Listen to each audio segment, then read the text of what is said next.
It's turbo time. Actually, it's time for Jingle All the Way on In the Can, part of the Barn Burner Podcast Network.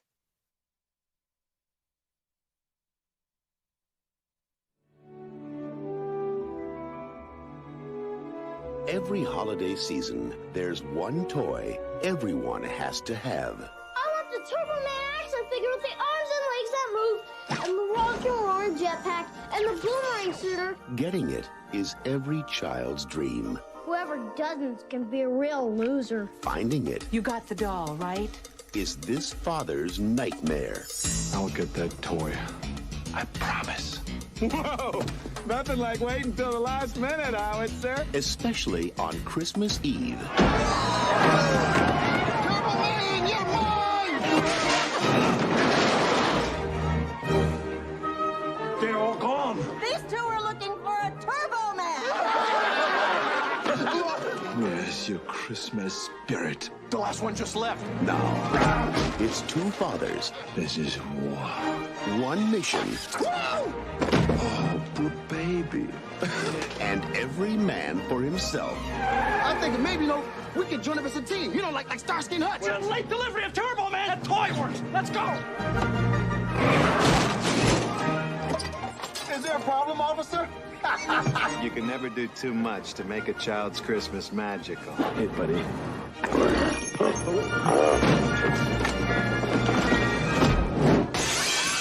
From the director of Mrs. Doubtfire, You want a Turbo Man for Christmas? Forget it. I'm not gonna sit in your lap. Tony, show him. That was taken this morning. and from the director of The Flintstones. Don't open that up. No. Of course, there's some assembly You required. know what you guys are? Nothing but a bunch of sleazy con men in red suits. Arnold Schwarzenegger, Sinbad, I work for the post office, and I'm unstable. Tell him. This man is totally insane. Thank you. Christmas comes but once a year.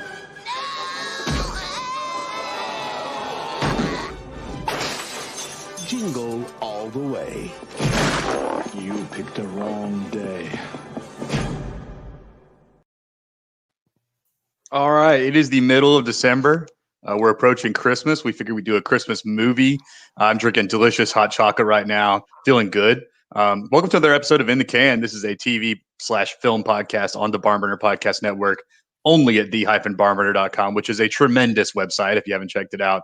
Today we're heading back to 1996, Brett, a time of simpler things like rampant capitalism before the internet could target you with Google ads.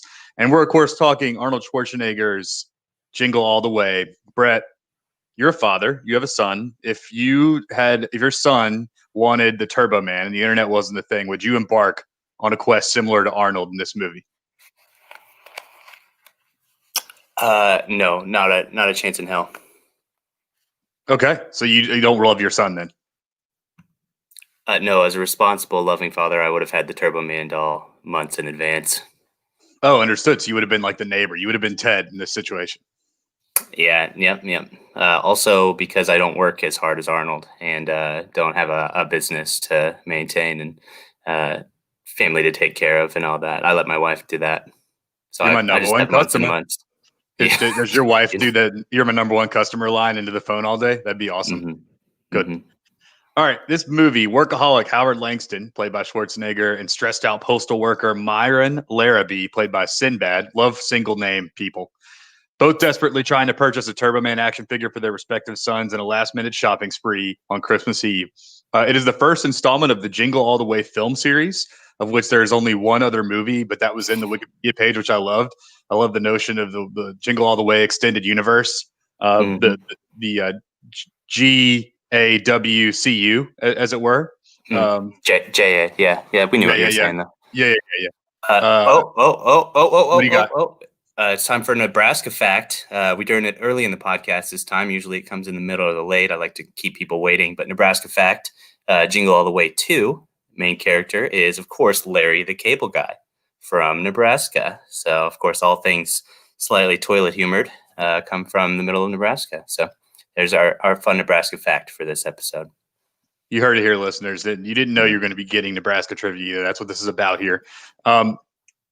When's the first time you saw this movie? Was this part of your like kid Christmas movie lexicon? Was this do you have this on VHS? Like where'd you come to this movie? I came by it true. I saw it as a kid. So you asked me what my favorite Christmas movie was as a pre-up to this podcast, and I had to think for a moment, and then I thought, of course, Jingle All the Way. I did not realize how bad it was. It wasn't that bad when I was a kid. I remember it actually being a great Christmas movie, and going back and watching it now as a 32-year-old. It's funny for all the wrong reasons now. Wait, had you not seen it like since you were a kid? Yeah, I don't think I've seen it in this millennium. I probably maybe caught glimpses of it at some point, but no, I don't think I have seen it. Wow. Yeah, in I felt the 20 years. Kind of a tough. I mean, but it has like some of those. It feels nostalgic, and so like you can kind of overlook some of the bad parts of it and just enjoy what you were like when you were a kid and how you enjoyed it, and you didn't realize like it's just not good. I don't even think I have to overlook it because it's enjoyable. I thought it was a nice, I still enjoyed it. Visit. Yeah. Yeah, like an hour and a half, just real quick, flies in, flies out. Like you don't feel like it doesn't drag really. It's just like propulsive and ridiculous, and you're just kind of like moving on from set piece to set piece. Brian Levant was hired to direct this film, as the trailer said. He's the director of the Flintstone movies, the live action Flintstone movies with John Goodman, which I haven't seen in decades since in this millennium. And then he also directed Mr. Doubtfire, apparently, which I didn't realize. And so he kind of like made his name in the 90s doing these like screwball comedies that that were not as critically reviled at the time. So, but Chris Columbus is kind of the godfather of the series. He's the dude that did like Home Alone 1 and 2. He did Harry Potter, the first Harry Potters. He's like the guy that's out there like godfathering all these like kids/adult movies, and he seems to really like Christmas, it would seem. So they bring in this guy, Brian Levant. He loves it. It's a story about love, he says, and a father's journey to deliver it in the form of a Turbo Man doll.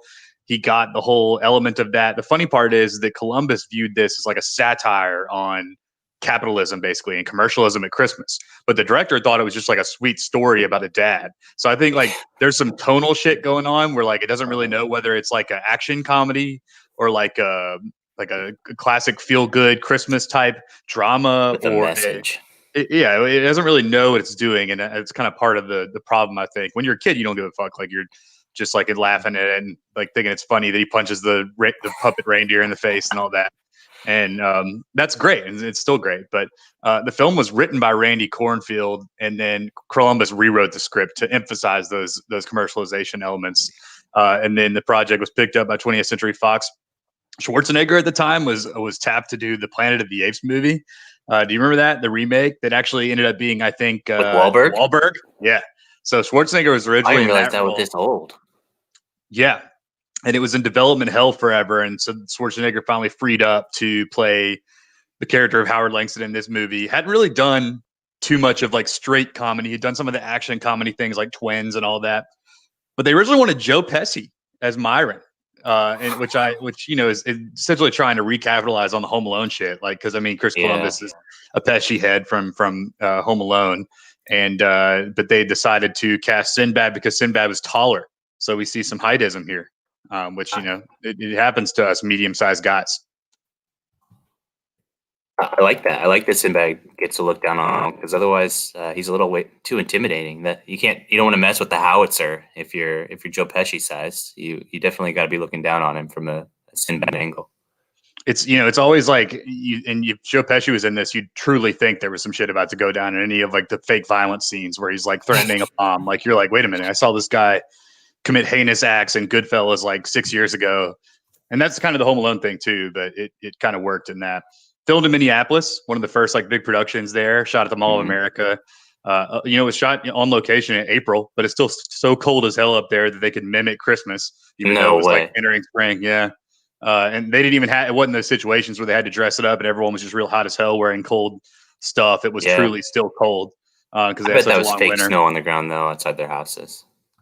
Probably. I mean, yeah, like I'm sure they doctored up a little bit. I mean, so you think this movie kind of sucks, but it has nostalgic reasons. What are your general thoughts on this film? You rewatched it and the credits rolled and you were like, what? I'd watch it again annually. Actually, might make it part of my repertoire. I have no qualms with this movie. Like it doesn't take itself serious, so I don't want to pick it apart for any reason. There's parts where I'd feel comfortable just getting up and leaving and not caring about the movie itself. But it's thoroughly enjoyable. I'll throw my hat in the ring for it whenever anybody asks me again what my favorite Christmas movie is. Yeah, I mean, I still ride for Home Alone. Those are the same kind of level of meaningful to me, and they're actually still good. Yeah. If you watch 1 and 2, you're like, okay, these actually still rule like fully. But this one, I like to be different though. I feel you. You just dare to be different. It came to me at the perfect time. I like this movie too. I did read a tweet though by Dr. Snark Fuckerberg, which is a fantastic Twitter handle. I was searching around the Twitter sphere for comments on Jingle All the Way, and there's always gonna be good shit on there. And this tweet said, "If you're stuck at home trying to pick out a Christmas movie to watch with the kids, I'm here to tell you that Jingle All the Way is actually surprisingly really, really, really, really very bad."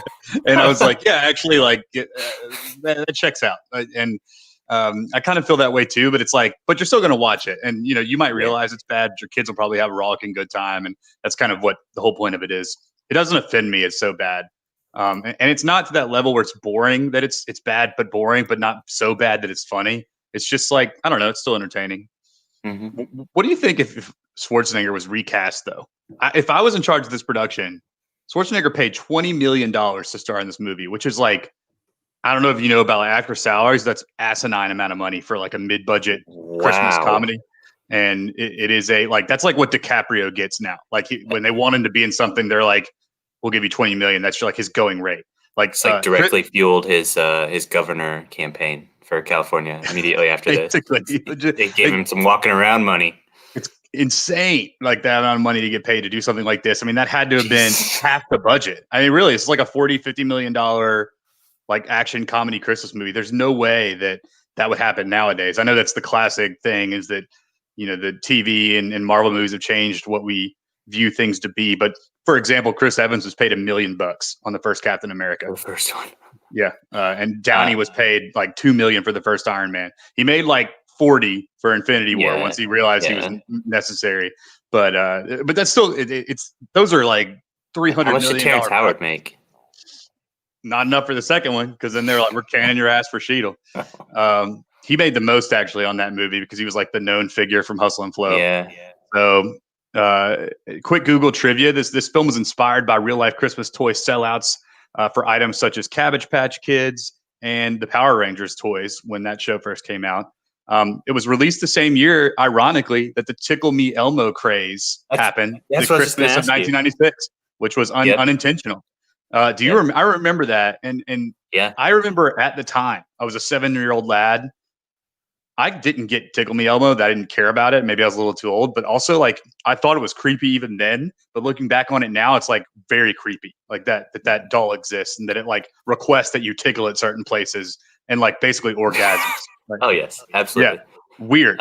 So I'm a little older than you, and I also have siblings. So my sister was born in February of '96, so she was like 10 months old during this craze, and she did not get a Tickle Me Elmo doll, but she got a chair that made all the same noises.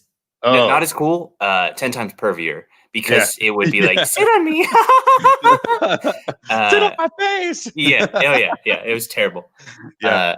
We needed Arnold to walk in and say, I'm not going to sit on your lap. Yeah. He would be the, that's just ridiculous. I just can't fathom the Tickle Me Elmo craze. Mm-hmm. But I was going to ask, so what do you remember? Like what big toy would you equate to this in your life? Maybe it's something that you wanted, or maybe you never wanted it because you're not a capitalistic little consumer. But what comes to mind when you think about that, like the have-to-have sellout toy when you were a kid? Yeah, I actually Was got there one for you? I got a Turbo Man doll.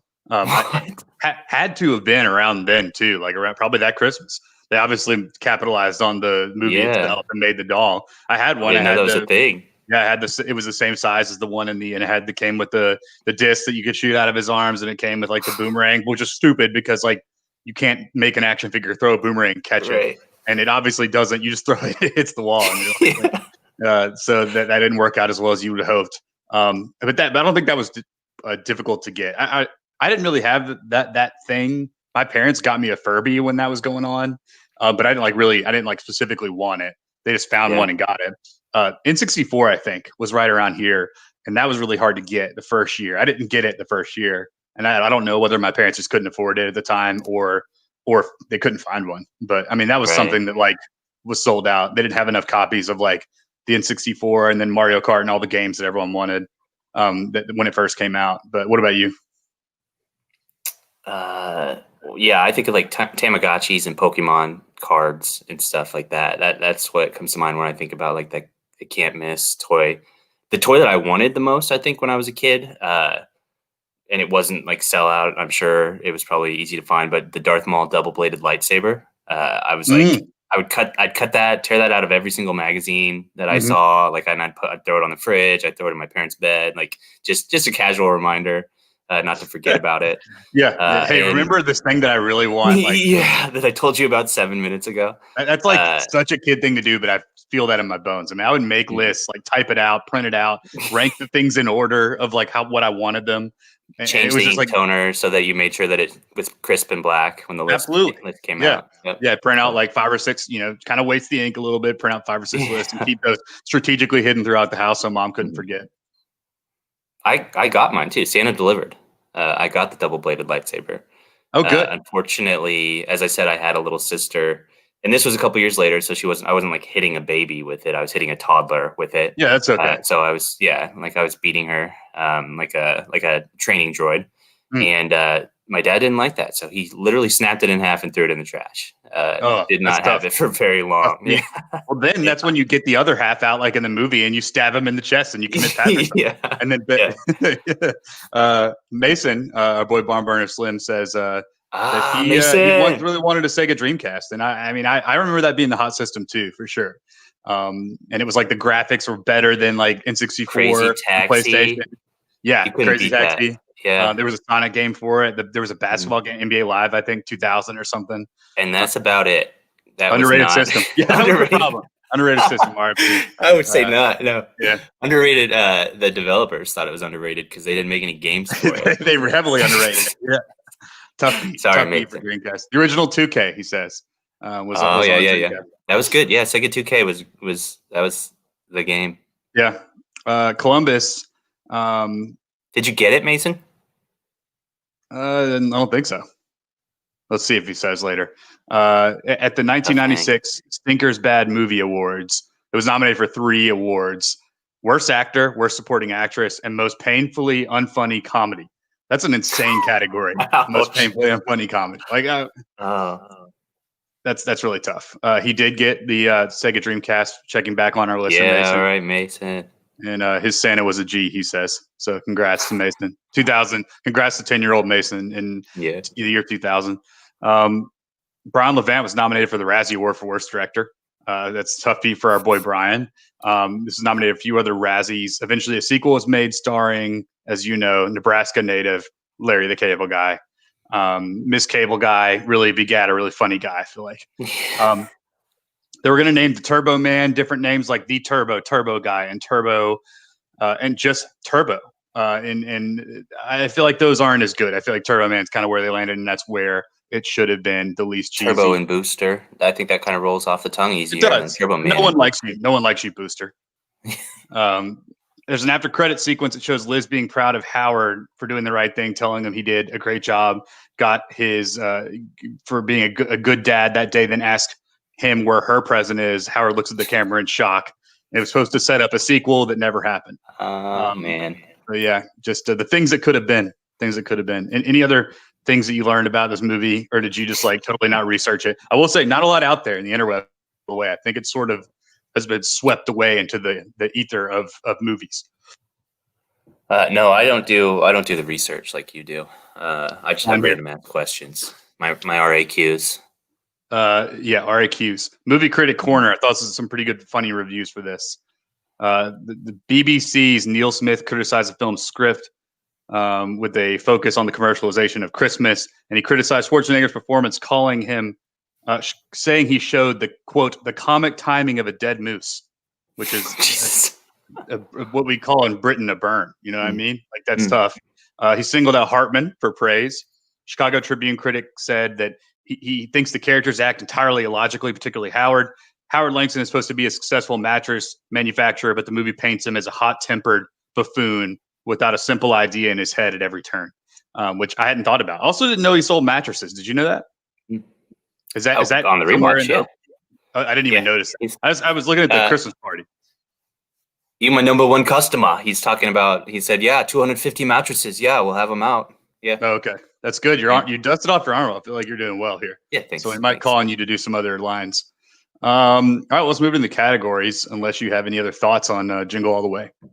Commercialization, man. Let's talk about that. So all right, man. Let me hit my blunt real quick. Yeah. All right. Yeah, soapbox. Yeah, I'm on it. I didn't think it was too terrible, honestly. There's like some toys on the shelves that are like X-Men and Spawn, which was cool. Nice little reminder of childhood again. But like, you'd think there'd be a lot more product placement if it's all about like commercialization and all that. Like, I get commercialization is all about like, oh, toys themselves and buying stuff to make people happy and all that. But like, I don't think I would agree with that so much. You know, and something I would have done if I was the screenwriter of this movie, which is what my new favorite game to play is like, oh, let me doctor this up, is I would have had Howard be in the toy sales business, and I would have had the Turbo Man be a rival company, and his son really wants it, so it even creates like some sort of internal turmoil, and the Turbo Man's actually the nail in the coffin of Howard's company. Like they can't put out a similar toy. Howard really wants to get his son basically their version of the Turbo Man, which is just not as cool. So it kind of shows like, even though this is all the same shit, it's made of the same shitty plastic. Like it's just about the commercialization and the targeting of these kids. So you give Howard an extra stake in it beyond just like this stupid doll. But hey, I'm out there, guys. Nobody called the script doctor. Yeah, bring me 96. In. This is what I do. All right. Who gets the most buckets in this movie? The best acted character. Now we're going to go through like acting categories like we're talking about like Once Upon a Time in Hollywood or like some critically acclaimed darling that's been nominated for a bunch of Oscars. So just take this with a grain of salt. But Brett, I'm going to ask you who you think is the best acted character in Jingle All the Way. Whoever the guy is that plays the actual Turbo Man in the first minute of the movie, the real Turbo Man. Daniel Riordan. That's his name. That was okay. So you knew that was coming, huh? No, he does not age well. This guy was apparently a prominent voice actor for animated shows, and so he just like they hired him for his voice as much as anything. But yeah, he filled out that Turbo Man armor pretty well, I thought. You know, like I was kind of into the Power Rangers parody at the beginning, which you were totally aware was a Power Rangers thing, but like that might have been the first time come out. Right, the Demon Squad. They're like, oh, yeah. Well, I mean, make your case here. What's so great about his performance as the real Turbo Man? Like I said, he makes me believe. You know, I would watch that show. Truth, justice, based on his performance. Okay. Yeah, truth, justice, and the American way. Yeah. I mean, he won, and there was no bloodshed, and he obviously let his nemesis survive for the next episode. So that's all it takes to be a TV superhero. That's true. Just one episode at a time. Yeah, I'll give my honorable mention to Phil Hartman. Damn, that's what I was going to say. Well, you passed me the ball. Okay, so yeah. Mine is Phil Hartman as Ted, who is an SNL alum. He's kind of one of the drier SNL performers, but I feel like he's the only one that actually like gets the movie in it. Like he's like actually funny and has comic timing and like gets the proper hamminess of it. Like he's doing an SNL skit. Yeah, he did come up with a backstory for Ted, which I loved, and this is one of the things I researched. Hartman said Ted is a guy who sued his employer for headaches caused by toner fumes. Jesus. And he now hangs around the neighborhood and helps all the housewives. At the time, Hartman was being pigeonholed in Hollywood, but said that Ted's another weasel to add to my long list of weasels, which I love. Yeah, I mean, he's steering into it, and I appreciate. There's one scene where he like hugs Liz and he like tries to grope her, and he like looks up and like it's such a ridiculous performance that you're just like, this guy's doing a like Sandler type Tommy Boy ridiculous goofy comedy skit character, but no one else is. Like everyone else is kind of playing it straight, which is the funny part, and that's why the tone's like, what are we doing here? Yeah. The soundtrack, the song that I think plays. It's one of the times that Ted is there, but it's Backdoor Santa. I don't know if you looked into the soundtrack at all, but No. Backdoor Santa is not a kid's song. Not in any. It's exactly what you think of when you hear Backdoor Santa. So when you said that his backstory is that he's helping all the wives in the neighborhood, he's their little backdoor Santa. I believe that. There's Ted. So what do we think? So Ted, we have to assume he's just cleaning up in the neighborhood, right? Like the housewives at the the karate competition are out there like giving him casseroles, and there's just kind of like they're all flirting, and they want. I don't know whether they want his like services as like a husband stuff or whether they want the peen, so to speak. And that's but I have an alter theory where he's out there just like doing really well for himself in the neighborhood. And Liz is his like prime, his top of the list because she's unattainable, right? So I think that might be a possibility for our boy Ted, but I'm not sure. Sort of wish Jake Lloyd had died in the parade scenes. That way he couldn't have played Anakin Skywalker. I mean, not really, but like maybe gotten seriously injured where he couldn't be on. Hold on. Of all the people that we've talked about, that you've talked about in any movie, anything that you've ever reviewed, he's the one most likely to be watching this right now. So you better watch what you say. Yeah, that's true. I could like, I mean, you can't really sue me for that. I mean, that's not libel or anything. Oh, he's not going to sue you. He's going to kill you. He's got schizophrenia, man. He might. I think he actually did have I think he did have like a really tough beat after. Actually, I know he did. Yes, you're right. Actually, not bad target for sure. You just painted yourself. For sure, got a Billy Madison list where he's like writing people's names on, but I I know it's not necessarily his fault, but he's part of something that I'm just like, heavily dislike, but also love. So it's kind of a weird thing with Jake Lloyd. But I can't not see Anakin, right? Like he's just the voice, the delivery, and what? Some of the critics praised him. Like they were like, "This kid's believable. Like he can say his lines, yes. I mean, but what is our standard for child actors? Like Macaulay Culkin in Home Alone, that's a fucking good performance. Like it's good. I mean, I really have no complaints. But Jake Lloyd, ugh. Shout out to those mid-90s. Shout out to those mid-90s Suburbans that Howard drives.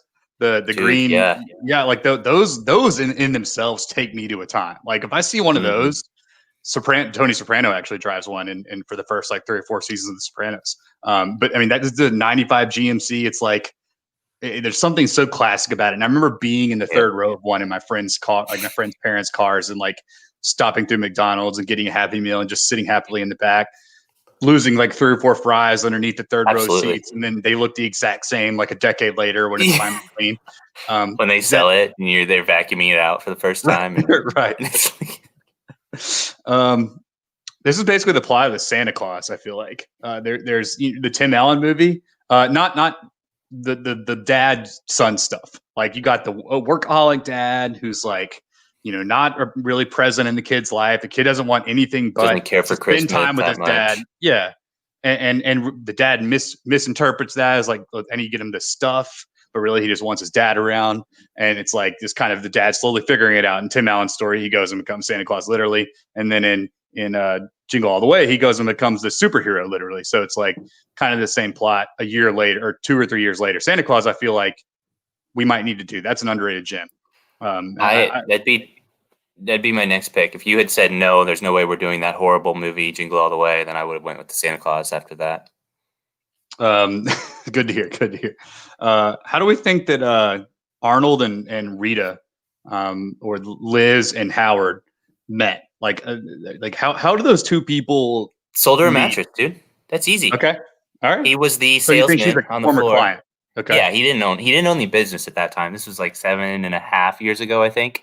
And he was actually in Milwaukee at the time. They moved him to the Minneapolis branch after he had such a breakout year in '89. So he took it over. He started to do a lot better. And Liz was like, yeah, I'll stick with this. She ended up moving to Minneapolis after she got her bachelor's. It was like 2 years after that. Yeah. So they They moved in together. Obviously not in the house that they were in at that time. So there's not a lot of history between Liz and Ted. He's only been chasing after her for about 3 years now. He was actually, when Jamie broke his arm for the first time, Ted was there to drive him to the hospital. So that was his first chance to try to get a feel for Liz and see if he had an opportunity. So Wedge his way yeah. in. Yeah, What that was makes your sense. question? I see you watch the Disney Plus show that they've done on the history of the Howard and spin-off. Liz. Yeah. Yeah, exactly. Yeah. I just hadn't seen it, so I was hoping you'd be able to recap the plot. Yeah. So guys, go check that Disney Plus show out. It's called Howard and Liz. And it is written and directed by Jon Favreau, and they say that he really does it justice. Like, it's better than anything that's ever been done.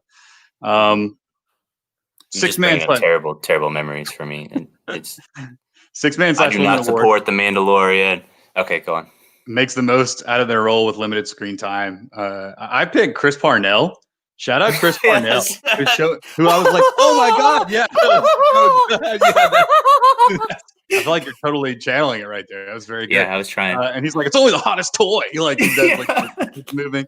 I remember thinking that guy was absurd when I was a kid, and then now like having all this history with him, it was bizarre to see him. And I was like, that's fucking Chris Parnell. Like, he doesn't even look like the same guy. He's so young, but he still looks old. You know, he's like one of those guys that's never looked like really young. I mean, he might very well be like in his mid-30s in this and legitimately kind of old, but I don't know. I loved how when he shows up, he's going for it. It was such a shock that I had to think, like, it took me out of the movie for a minute because I was like, what? Who is that guy? I can't, like, I know that guy, but who is he? And then I was like, oh, it's Parnell. Like, what up, Parnes? Yo, Sandberg, what's happening? That's what immediately came to mind for me. I thought of Archer. See, I don't watch that. Yeah, so I had to reach back. Check it out on Disney Plus. Jon Favreau writes and directs most of the series. Is Grogu in it? Yeah. Grogu's the main character. You'd think it's Archer, but that's actually about a guy that shoots bow and arrows. Yeah. Okay, cool. My sixth man. I don't know his name, but the guy, the radio DJ. I can get his name real quick. Martin Mull is KQRS DJ, aka Mr. Ponytail Man. Martin Mull. Yeah. The ponytail is like classic 90s DJ. Right, like that's actually what I was trying to highlight there, was just the ponytail that he's rocking in the studio there. That's the 6-man award right there. Good pick. ISO play single greatest scene. I've got 3. Would love to hear some additions. I've got the opening Turbo Man commercial, totally ripping off Power Rangers. I've got the Con Santa toy black market in the warehouse with Jim Belushi as the mall Santa. And I've got the parade action sequence that's the climax of the film. What other scenes am I missing? Well, since you went with good ones, I'm going to go with drinking beer with a reindeer in the backyard. With the puppet reindeer. I love the way that the brook was babbling in the background. I got really jealous as a homeowner. I was like, man, I wish I had a stream in my backyard, you know? Well, Langston's got a sick setup there. Nice house, like a really nice neighborhood. You know, it seems like distant enough from the city, but you can get into the city fairly quickly on a quick interstate trip. You'd love to see it. You'd love to see them doing well. I feel like they never really talked about the whole him working too much thing, though. Like, it was never like he was never like, oh, I'm going to stop doing that. Like, it was just like, you know what I mean? I don't know. It never really like paid that off, so to speak. But, what did they pay anything off? No, they paid off the Turbo Man thing. Like the fact that Arnold then becomes Turbo Man in this parade was a payoff, that he becomes the live version of the doll that he sought to get his kid. But otherwise, are we talking about themes? Are we there yet? I mean, we're always talking about themes. I mean, in every day of life, that's like, you know, capitalism, man, hits blunt. Go ahead. What are some of the themes that you notice in Jingle All the Way besides zero? Forgiveness. You know, Jamie displays remarkable amount of forgiveness at the end. Yeah, and gives the doll to Myron after Myron literally tried to murder him. And Myron's like, dude, there's no way that doll makes it into prison with him. It's going to get confiscated like the second he gets to the jailhouse. And I feel like there's going to be a cop.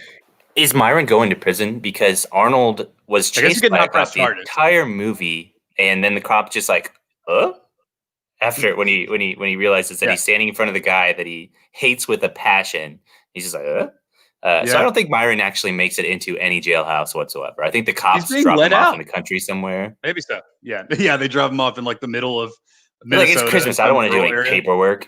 Yeah. Yeah, they're just like, don't come back to town for a few days. That's fair. But he's got to deliver mail, so that's going to like totally violate his constitutional duties. Mm. Speaking of mail, I was just gonna. Are we gonna talk about the bomb scene at all? Do we have a ridiculous? I feel like you like here? the radio. You like the radio scene because you got your guy in there, Mr. Ponytail. Then you've got the bomb sequence. You like the leaving the little cafe or whatever, the coffee shop, and then that whole sequence with the cops and the bomb and shit. Yeah, absolutely. Yeah. So they hear it on the radio. They try to call in. Myron's got that He-Man strength ripping the cord out of the phone booth. Can we talk about phone booths? Do you remember the last time that you had change jingling around in your pocket for just such an occasion as needing to call someone from a payphone? Man, I don't want to remember those times. Right? So many throwbacks and flashbacks in here. Yeah, that's a good scene though. That's a good series of events for me. As they're running down, we get to see how fit Arnold is versus Myron, who is apparently not run anywhere in a long time. It's probably been 5 or 6 years since he had a walking route. Myron's been in that truck for a while now. He actually kind of misses it some days, but he's put on a few pounds since he had that route on the Lower East Side of Minneapolis. So, but he appreciates having the heater. Yeah, that's true. We're led to believe his wife slept with everyone at the post office except for him, which is kind of snuck in there. And I was like, oh, I never heard that when I was a kid. But Sinbad he yells Rodney King when he's getting hit by all the people. I remember that. I remember my parents laughing at that, right? And I remember them laughing at there's some sick people in this world, like when he does that line. And I distinctly remember that line. That's like one of the things I'll never forget when Sinbad says that. Sinbad, tough beat for him. Kind of, like not necessarily the career he wanted probably after Jingle All the Way. But, I don't know. You still know who he is, though. He's not like a forgotten face or anything. I can't think of anything that he's done since the 90s, but I still know who Sinbad is if I see him on TV. That's true. He was concerned that being in this movie would actually harm his reputation. He was concerned that it would harm apparently he had his comedy routine was family friendly back credibility. Then. And he was known as not a mean guy, but like a funny for family comedian. And so he was afraid that being characterized as the villain would hurt his comedian cred. I don't know if maybe that happened, he was so good. He was so captivating as a villain. It's like Heath Ledger's Joker, Anton Chigurh, Myron from Jingle All the Way. It's like right there. Yeah. Kenneth Branagh in Tenet. Kenneth Branagh in Tenet. Yeah. Sager. Yeah.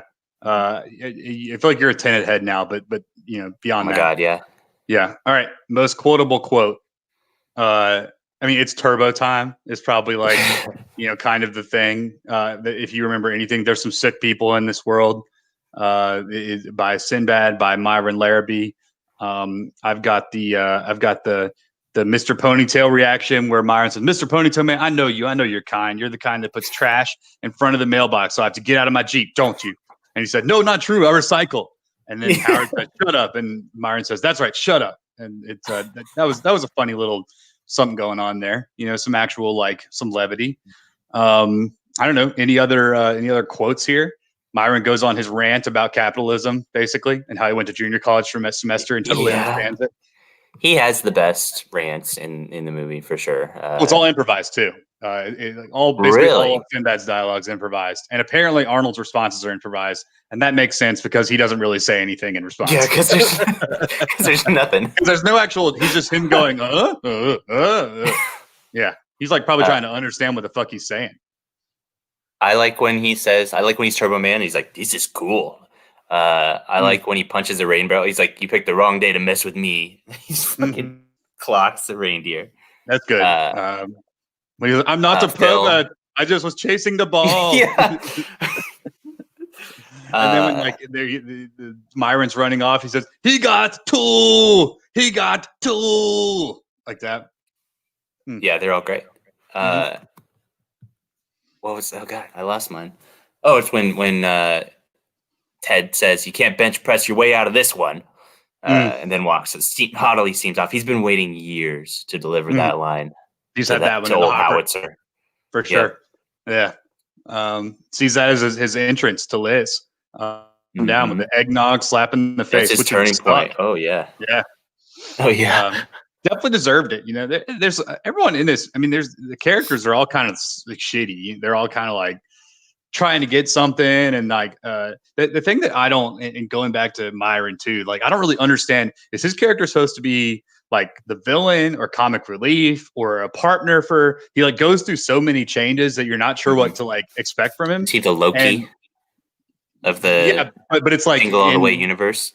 Right, yeah, but in 1 hour and a half, basically, he does all these things as opposed to the MCU, which does it over like 10 hours of screen time.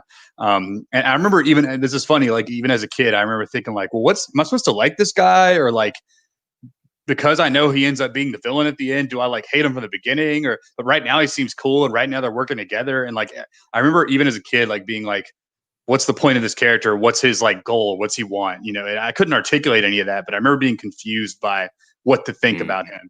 And so you didn't read the intended screenplay for the second Jingle All the Way then, where Myron's actually just recently released from prison. Like the whole point of Jingle All the Way 2, the original one, was that they had stolen the Turbo Man doll, and some people had broken in and stolen all of them. So it's Howard's job, who is now an executive in the toy industry, realizing how much money he could make on things like the holiday rush. So his supply of like Turbo Man 2 dolls, I don't know what they were, all get stolen, and they're being held for ransom. And Myron, who has had 3 or 4 attempted prison breakouts during this time, he's recently actually released, and Howard has to go get him to help him break into the building where they're holding him for ransom. So it's actually like a buddy heist movie. You're really workshopping your pitch here. Christopher Nolan was slated to direct that. It was like his heist, his version. He's like, I don't want to do a heist film unless I'm going to do it different, Right. So. Where like, you're really workshopping your storytelling skills here, and I like it. I come up with backstories, and I appreciate it. If you can't workshop it live on a pod, then when can you do it? Like, you know what I mean? I've had 24 years to practice all this for Jingle All the Way. So this movie, if this movie comes out now, is it just a guy refreshing? #me too. #me too. Howard or Ted does not make it into the movie. Yeah, that's true. That's true. He's out of there for sure.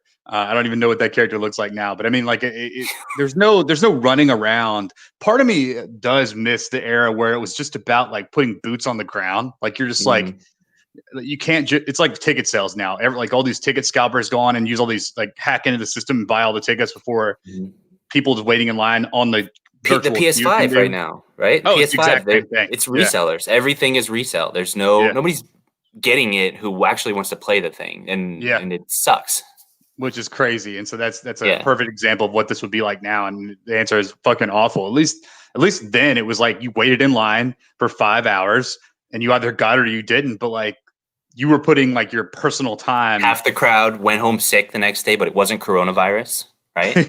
And that was like when you were waiting in line, you couldn't look at your phone, dude, or like listen to a podcast. That was like waiting in line. Maybe you like read a book, I guess. Like some stupid shit like reading a book. I don't know, but that's tough. If you could replace any character with Nick Cage, who would you replace and why?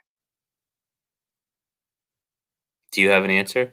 Because I tried to think about this earlier, and the answer is Myron. I think if you have Nick Cage in that postman's hat, and you have mid-90s Cage with his unhinged personality, I'm talking about like one part Face Off, one part Mandy, that recent crazy-ass horror movie, and one part Leaving Las Vegas, and he just goes fucking nuts.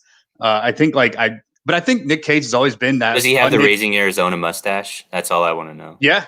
And he might very well have the accent too. He's like he moved from the South to the cold or something. Okay. But I just I like his zaniness. And I think like him and Arnold could have had a really good chemistry. I feel like, not that him and Sinbad didn't, but I feel like Sinbad's so improv-y and Arnold is so not, that those sequences end up becoming just Sinbad talking out of his ass, and then Arnold just like that. Yeah. What do you got? I'd one of the Santa Clauses, but I'd have to give him a bigger role. Not Belushi. I wouldn't replace Belushi with him. But shout out Belushi. That's a great.